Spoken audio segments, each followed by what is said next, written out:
Welcome to the Treasury Update Podcast, presented by Strategic Treasurer, your source for interesting Treasury news, analysis, and insights in your car, at the gym, or wherever you decide to tune in.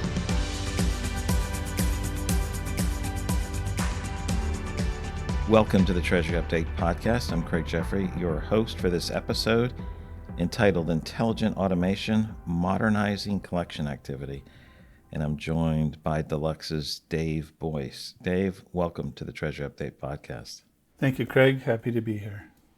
There are so many things to talk about with intelligent automation and modernizing collection activity. I wanted to just outline some of the things that we'll talk about for our listeners today. Some of the key features of a modern collection set include virtual batching, machine learning-driven recognition, historical learning, and ICR technology. But maybe we could start, if you can give an intro or set the stage, what's going on with lockbox processing and maybe collection in general.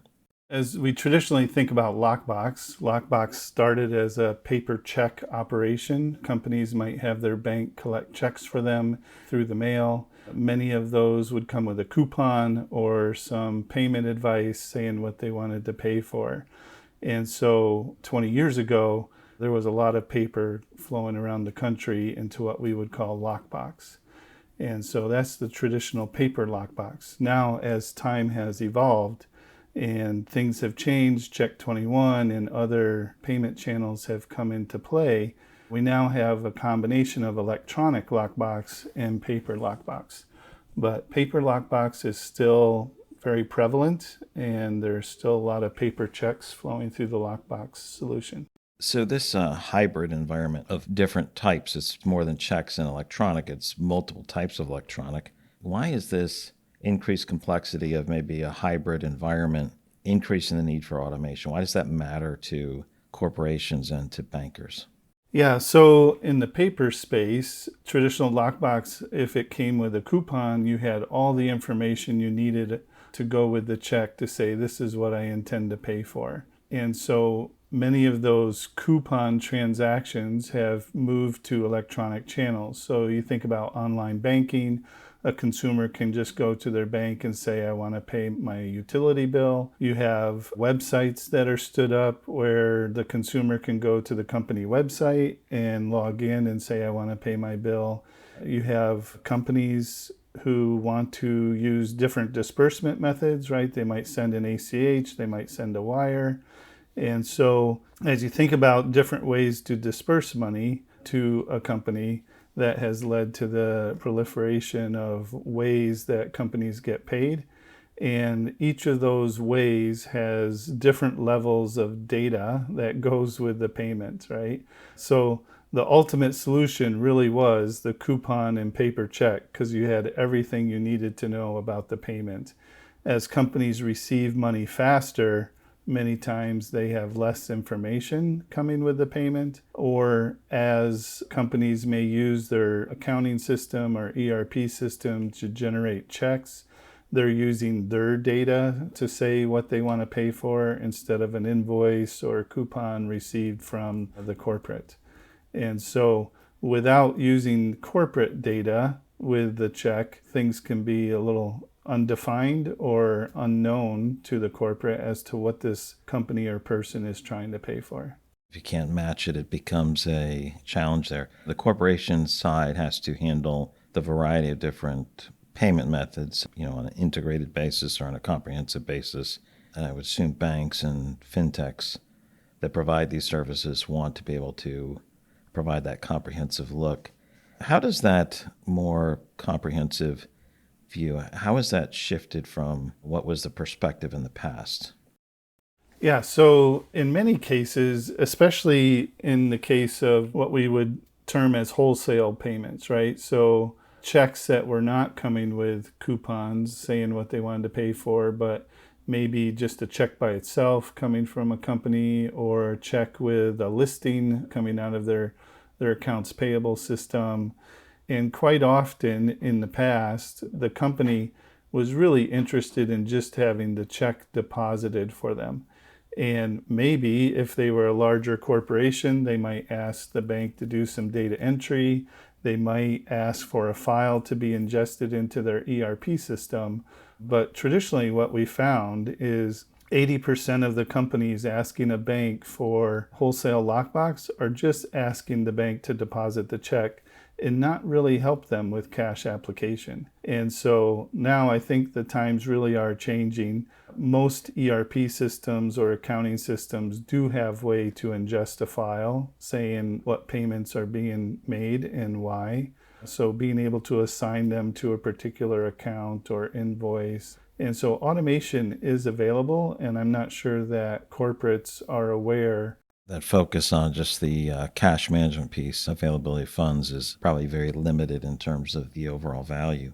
How are these changes where maybe a significant percentage really just care about making the deposit into the account and then they'll look at things separately versus this ongoing shift to let's help with the entire process of collecting the funds, assigning and applying payments? How is that impacting maybe some of the traditional lockbox services that are out there, which were just cash?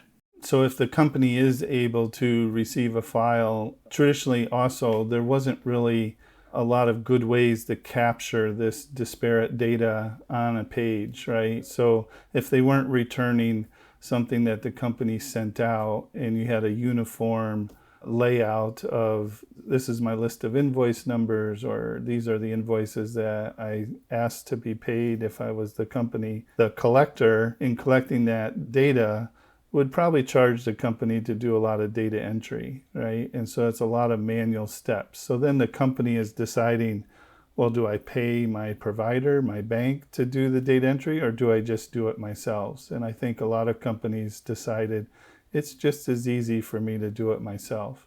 But with automation, ICR, machine learning, and these other things that have come into play, the banks can do more and do it more effectively, and maybe even with less errors than the company might be doing themselves. That makes a lot of sense. A couple of things that come to mind with maybe the broader question is how are these changes impacting traditional lockbox services, and what is that doing for new services? I guess one other factor that everyone should be aware of is, check volume is decreasing. It's got a long, slow decline that's happening, but it's still there, and there's lots of new methods coming on.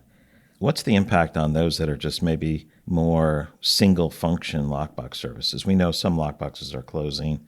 Every year there's less, particularly among the banking environment. How is this impacting those services? Yeah, I think the number one driver is volume, right? The volume of paper, as you mentioned, is declining. And so as banks or lockbox processors think about, there's a little bit of a perfect storm here that's happened all at the same time, right? So you think about Windows 7 and the move to Windows 10, the big move there was from 32-bit technology to 64-bit technology. And many people may think that just affects software, but it affected all of the scanning equipment as well, right? So you have paper that's in decline, you have equipment that needs to be replaced, and then you have a decision, do I really want to do this myself, or do I let somebody do that for me? And so, as you said, a lot of banks and even companies who were doing their own processing in-house have decided, I don't want to refresh my equipment because paper is declining. It's probably not declining as fast as everyone in their executive team thinks, but there's a capital expense, right, to refresh the equipment. And so I think that's been pushing the reduction of lockbox processors. And so then you do have the players who are investing in the equipment and they are actually scaling up, and many of them are growing, as you would expect, right? As the market shrinks, the work is going to come to fewer players, and those players are probably growing. Do you have off the top of your head what the decline is in, let's say, check volume per year? Is it a 1% decrease, 2% decrease? Yeah, and the interesting stat there is really between consumer payments and what we call business-to-business payments. So consumer payments with those coupons traditionally, that volume is probably decreasing about 8 to 10% a year. Fairly significant, with electronic funds, like just have the money taken out of my checking account, right? There's just so many different methods that a consumer can take advantage of. And And those easy payments in the consumer space are moving to the electronic. The ones that are more complex, the ones that are being sent without proper documentation, those are really staying the same. But because the easy ones, or what we call clean payments, are decreasing, now what is viewed as like the overall complexity of lockbox feels like it's increasing, because you're left with what we want to call the junk, right? The things that are hard to deal with, harder to decision, harder to process, is becoming a larger portion of that paper lockbox volume. Yeah, thanks for that. I guess as we shift to intelligent automation, the broader question is, what is intelligent automation? Why does it matter to a corporation and to a bank? And obviously it's not just automation, it's intelligent automation as opposed to routine. Maybe you could talk us through that. Yeah, so as the shift is happening in these payments, if it was a consumer payment coming with a coupon, the lockbox system would have been programmed to look for that scan line information, extract out the fields that would say this is the amount due, this is the account number being paid, any other necessary information for their ERP system in order to post the payment properly. And so as those payments are declining, and companies, or there's automation account payables solutions, there's different companies doing that on behalf of their payers, and those people are providing their own format. Or even think about bill pay, online banking checks. There's still a lot of online banking checks that end up as paper. And every provider has a different format and a different way they want to lay out that information. And so it's really, how do I address this, what we call non-structured data being put on a piece of paper? And is there a way to automate? Is there a way to treat it like a coupon that has a format that I understand and I know, but can I find the data that I need when it could be anywhere on the page? Okay, so that's the intelligent approach, as opposed to here's 500 different ways of remittance information coming in printed on the page. It being able to discover that and handle that. Does that intelligent automation apply to different ways people and companies may send in remittance information digitally?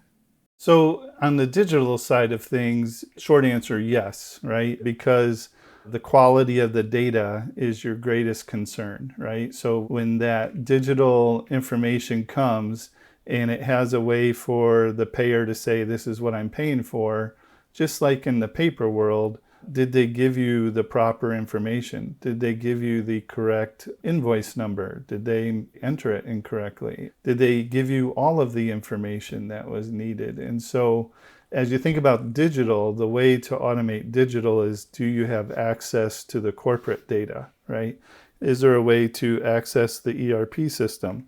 Is the corporate willing to give you the data to do the validation, to make sure that the data that's being given to the corporate for posting is accurate, what we would say clean? And then in the cases where that data is missing or it is inaccurate, is there a way to look for the proper information, right? So if I've identified the payer in that digital process, can I query the ERP system to find out their open invoices? Are there any that match to the amount being paid? Is the data that they gave me just missing 2 characters? And if I understood the additional characters needed to complete the invoice number, could I make this a match? Could I clean the data?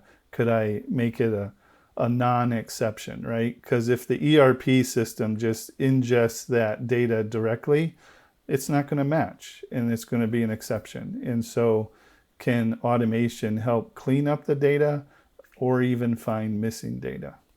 Okay, so cleaning up or finding missing data will help with assignment rates, application rates, and that fits with scalability. Anything else that it's really helpful for? It's really allowing you to take the human out of the loop of cash application, right? So think about a company that goes to the bank website. They download their wire report. Well, first they got an email that said, hey, you have some money. And then they go to the website. Then they download the information. Then they enter that in, because lots of times it's 100% exceptions in many cases. And so it's really how to remove the human from this cash application process if possible. Getting things so it's faster, more accurate, and efficient requires more automation, which is less manual involvement. Could you give us a quick overview of your responsibilities at Deluxe? Yeah, so my role is a product architect, but then I also, I guess, wear a few hats in that role. So as a product architect in focusing on lockbox and cash application, I obviously work with our product team. I also interact with our development teams as they design new features, what should those look like? How should those behave? What should they do? What are customers asking for?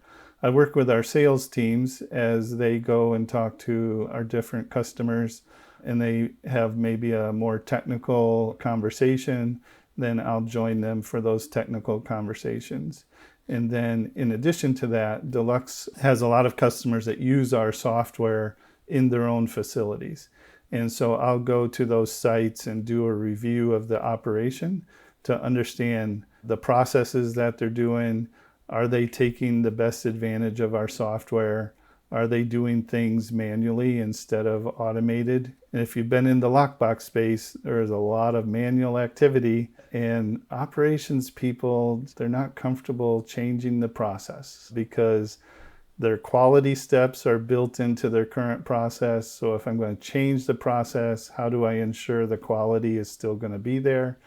And so it's my job to convince them that automation can still provide quality and you can reduce the manual effort. So I split my time doing those things around Deluxe. So you move a lot of people's cheese and they don't always like it initially. Oh, they almost always say no. Well, Dave, as we move some of the discussion over to what's a modern collection system or a modern lockbox collection system, what are some of the key features of it? And the first one that we had when we prepped for this was to talk about historical learning. Tell me about why is that essential and what does that mean for a modern lockbox? Yeah, and as we talk about historical learning, this is a capability that a lot of lockbox systems have had for a while. It's really around the case of a repeatable payment. So if you think about your utility bill, for example, you're going to pay that every month. It's a repeatable experience, right? So next month, they're going to pay their utility bill. It's the same account number, but the amount is going to be different, right? So if that payer only sends a check, and this amazes me, people send checks and do not say what they're paying for. They don't write the account number on there. They don't give any indication as to anything that they intend this money to go, but they are very upset when the corporate doesn't apply the cash properly and give them credit for their payment, right? So let's take the check only example, right? I see this check every month, and for the last 10 months, it's paid the same account number with a different amount. Obviously, I know the amount because the amount is on the check. So if I can use historical learning, I know what accounts or invoices that check has paid in the past. And that can give me an indication as to what they're intending to pay this time. When it's unique, you can usually automate it. If you can also have access to the ERP data, then you can remember your historical information. You can look up in the ERP as to what is currently due. And now you're really confident that this check is intended for the same thing it was last month. You're amazed people don't write it. I'm amazed how many people still write checks, especially individually. It's like we're looking for checks. Where's the checkbook? I haven't used it in so long. But no, that's a great example, right? The learning that's occurred before can be done so that you save the steps the next time. Even if a person has to figure it out, yes, it can be done. The second category on this modern lockbox, modern collection system is virtual batching. And I just wanted to describe, in lockbox, I know they put things in batch. Oftentimes there'll be up to 50 payments in one batch so that there's a grouping. If you have 150 payments coming through, there'll be 3 batches of 50 each. And that's physical batching, I guess, but what's virtual batching and how can that improve throughput? Yeah, so when I think of virtual batching, I kind of use it generically, right? So traditionally in lockbox, you had to segregate your payments for different reasons. One reason could be based on the software you were using. So if you had a payment that had a coupon and a check, and then you had another envelope that only contained a check, no coupon, a lot of the old lockbox software didn't allow you to intermix those. You would have to separately batch the coupon and check. Many times, if there were multiple coupons, that would go in what we call a multiples batch. The single coupon, single check would go singles. You'd have check only. Then you'd have check only with other pieces of paper. And then you might have correspondence with no check, right? And so you think of all these payment types. Traditionally, those were pre-sorted and scanned separately. And so now, the idea is, can I stop doing this prep? Can I stop preparing my batches in different bundles and just take it right to a mail opener, image it right away as well, and let the system figure out what type of payment is this? What work stream should it really go into to facilitate collecting the data that's needed? That's one aspect of it. The other aspect is, maybe the company has one lockbox, but many types of payments or different lines of business, or like there's a wide variety of reasons why they say, I want this payment in, maybe it's multiple ERP systems, right? I've got to have different posting files. Or like in the HOA space, they have one property management company, hundreds of HOAs, right? Homeowner associations. Each HOA has its own DDA, and they want those all in separate batches. So you either have to prep that ahead of time, right? Sort into 100 piles, or can I do it virtually based on the HOA that the check is written to, for example? Excellent. Those are two good examples. When you were describing the first one, I remember touring facilities that were handling paper, and I can't remember if it's a 3380 or some paper handling machine. It's sorting it down, and it has all these bins based on, it's checked by itself. It's got correspondence. It's got check-in lists. It's like it has all these different ways of handling it. So there's a physical flow that then's broken out, and then it's deposited separately or handled separately. And so what you're saying is convert it to digital as quickly as possible, virtually batch it. And for those that are outside the United States, you're like, why do you still have paper? It's like, okay, we are very good at processing paper, and people don't want to give it up. But a lot of times checks, as soon as they get to a place where they can be scanned, the check isn't being sent back to the original spot. It's converted to a digital image. And Right. You're talking about that too in virtual batching, is stop the physical and move to virtual, which was a great explanation. The third area that I wanted you to dive into a little bit was intelligent character recognition, or ICR technology. Maybe the first thing you do is, what's the difference between ICR and OCR? Yeah, so OCR is usually viewed as a string of characters or a line of data on a piece of paper. It has a specific font, right? OCRB, OCRA. It's usually 10 characters per inch, so it's a certain size. Usually you want to have clear space around it so it can be easily read.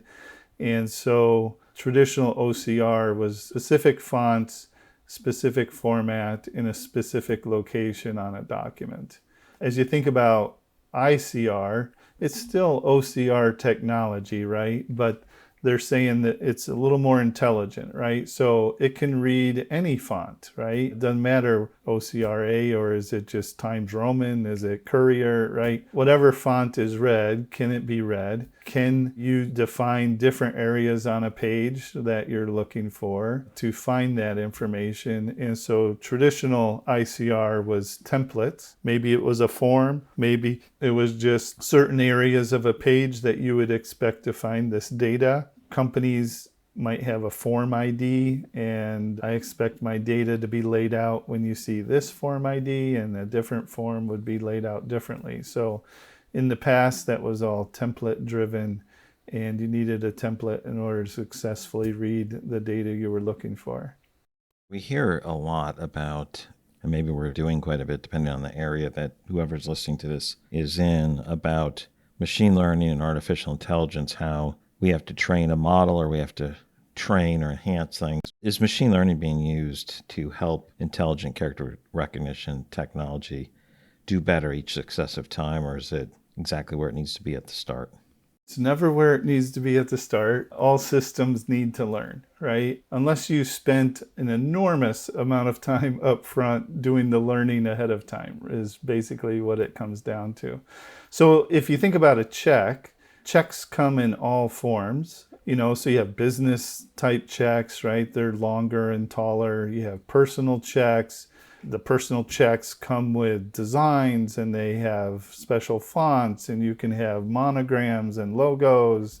And so the data is laid out differently. And so in today's world, I don't want to just know what's that MICR information at the bottom, what's the banking information so that the deposit can happen properly. But I'd like to know as much data off of that check as possible, right? The corporate wants to know who made the payment. Was it the policy holder, the account owner, or did someone else make the payment? When you think about money orders, cashier's checks, treasury checks, like just all the different kinds of checks that are out there, the formats are bill pay checks, right? Online banking. The formats are very different as to where this other data is located. So the MICR information, always at the bottom, uniform, banking standard, everybody has to comply. Every other piece of data that you might want off of the check can be anywhere. So let's say the amount, right? The amount is usually in two forms. It has the numbers that you write in a box. It has the words that should match the numbers written in the box. People have a hard time spelling. People have a hard time remembering the words that go with the numbers. And then in the case of money orders and things of that sort, because of how they've oriented words on the page, what we call the legal line, the words for the amount can be in many different places. It could take up one straight line across the document. It could be broken up into 2 or 3 lines over on the right side of the document. So finding that information is really where machine learning can help, right?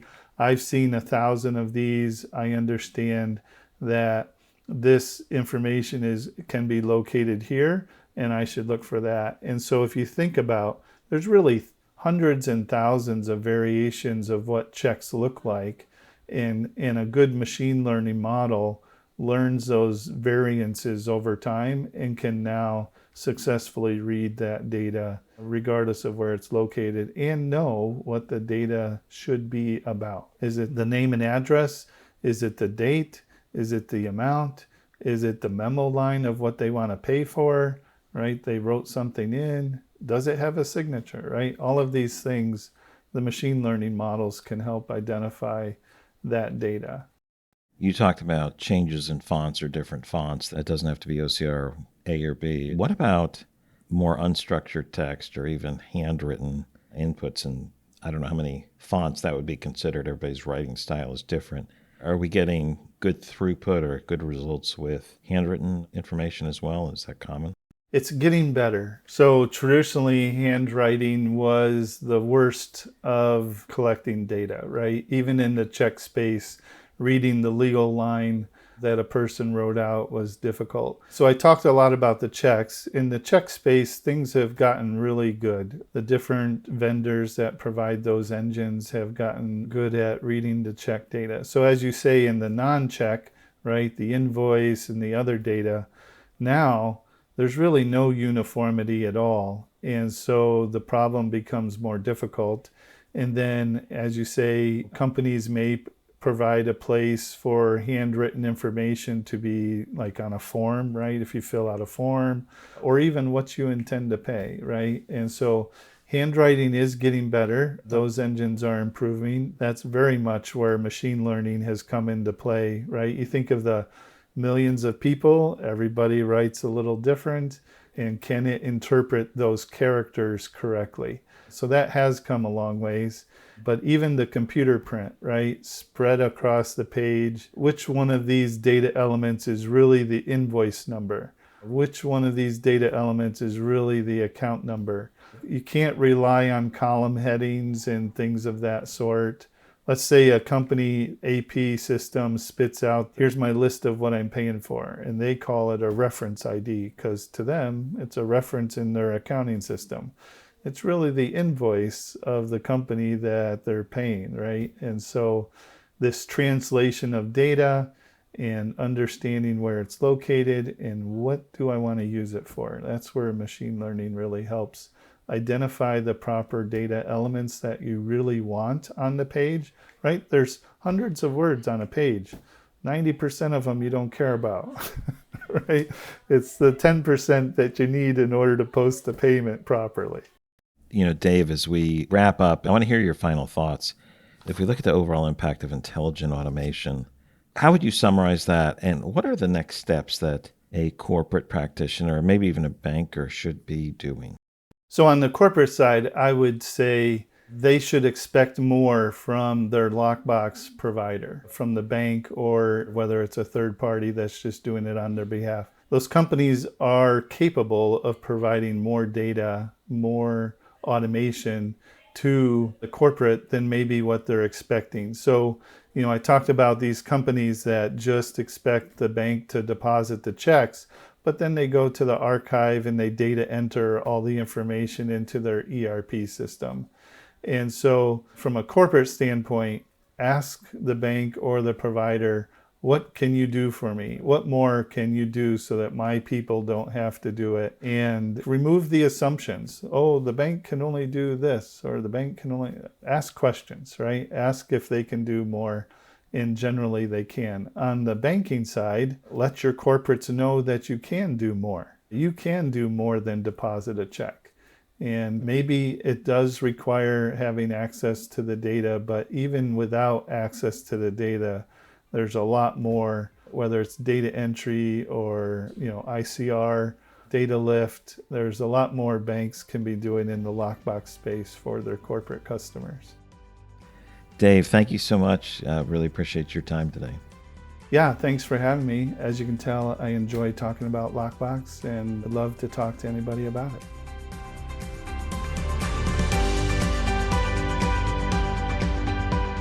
You've reached the end of another episode of the Treasury Update Podcast. Be sure to follow Strategic Treasurer on LinkedIn.